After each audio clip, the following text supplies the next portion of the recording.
Right, now, people will be allowed to buy alcohol on Monday after 2 months of a total ban. Yesterday, Minister of Cooperative Governance, Dr. Nkosazana Dlamini-Zuma, announced that liquor can be bought from Monday to Thursday between 9 in the morning and 5 in the afternoon. Is the liquor sector ready to open up on the 1st of June, and how will the regulations be enforced? For more on this, I'm joined by Sean Robinson, Liquor Traders Association of SA spokesperson. Sean, good afternoon. Thank you very much for joining us. Let's just look at the overall contributor that the trade of alcohol has to South Africa, its GDP. It's around 3%. It contributes to about 1 million jobs to date. Looking at the issues that have emerged during the lockdown itself, we've seen illicit trade. We've also seen manufacturers, the manufacturing and looting of alcohol, and overall job losses as well. The big question is, will the restricted liquor sales hours that have been implemented, and announced under level 3 conditions, levels 3, achieve the desired results at large?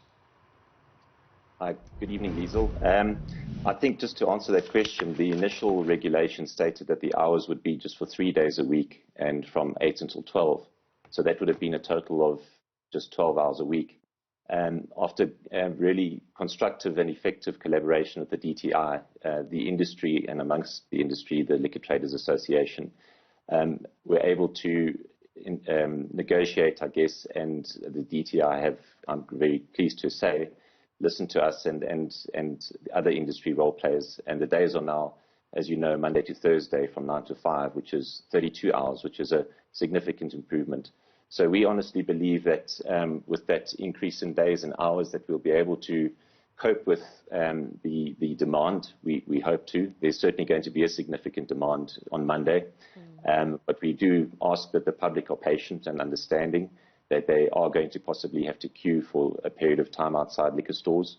And also that there's a possibility that their favorite choice of beverage may not be available, and they may need to be flexible in terms of what they might be able to choose. Sean, on the issue of overcrowding, possible violence that could erupt as well, what are some of the measures that have to be put in place for those who are going to collect liquor come Monday?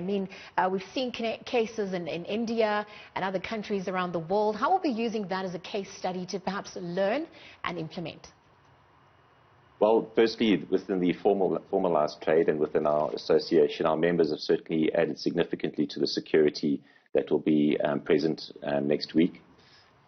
We've spent a lot of time implementing what we required in terms of COVID safety protocols and regulations. And then the DTI have enabled all on-premise licensees to act as off-premise licensees. So what that means is that people will be able to visit a tavern, for example, and purchase liquor at that tavern in order to consume at home. So by doing that, the number of outlets has been increased really significantly across South Africa. And the intention, I believe, there would be to reduce the concentrated demand that would be on a limited number of stores.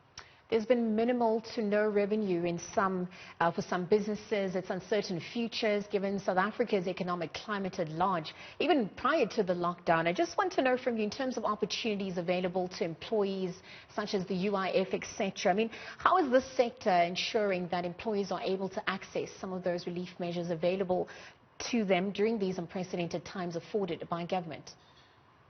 It's been extremely challenging, as you can imagine, being completely locked down. And the Liquor Traders Association represents members that are independently owned liquor stores. So with ongoing expenses such as rental, as well as salaries and every other obligation that one would have running a business of this nature, and without a single sale for over 2 months, you can imagine the pressure that has been brought to bear on our industry. Naturally, the industry at large has been applying for the TERS relief, and I know many of the members have been able to receive that and pay that over to employees. Some are still waiting for those payments to come through. But the great news is that as of Monday, we're able to trade, and I think at the moment our members are just completely focused on getting ready for that. They're delighted for the opportunity to open their doors.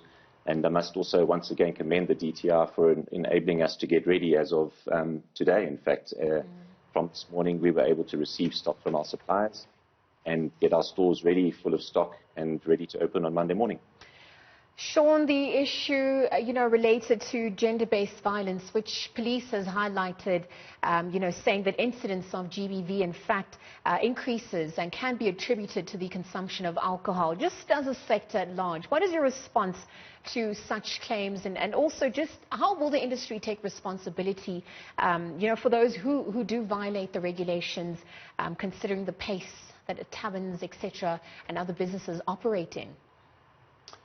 It's obviously quite a difficult question, and I wouldn't pretend to be an expert in that area. However, with the opening up of the off-consumption market over the next few weeks, it specifically states that the consumption of alcohol would be for consumption at home, and the industry is also going to self-regulate, and by that I mean well, firstly, there's not going to be a huge amount of congregation of people, and therefore the social gathering and consumption of liquor in taverns or bars or restaurants or clubs, etc. And we strongly suspect that the consumption is going to be significantly down compared to what it would have been were people able to congregate in social gatherings.